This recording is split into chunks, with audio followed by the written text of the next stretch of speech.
It all starts with the banana trees. Bananas are grown in tropical regions with warm climates and rich, fertile soil.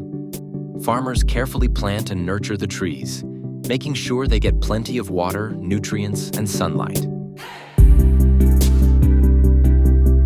After about 9 to 12 months, the trees bear fruit. These large bunches of bananas are then carefully harvested while they're still green to prevent over-ripening before they reach the factory.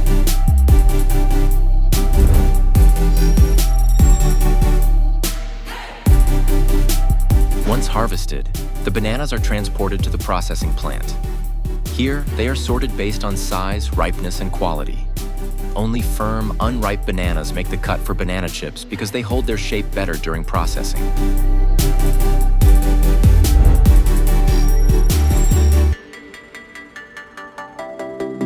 At the factory, the bananas are peeled and sliced into thin, uniform pieces using high-speed slicers. This is important for creating chips that are perfectly crispy.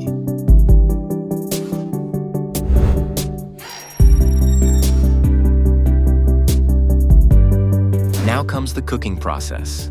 Most banana chips are fried in large industrial fryers filled with hot oil, usually coconut or vegetable oil.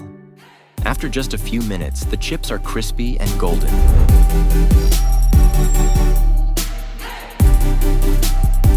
Once cooked, the chips are seasoned. Whether you prefer a pinch of salt, a sprinkle of sugar, or even a dash of honey, this is where the magic happens.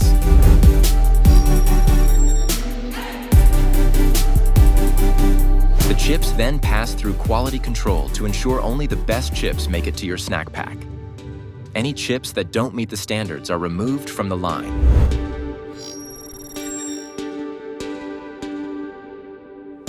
Finally, the chips are packaged in airtight bags to lock in the freshness and crunch.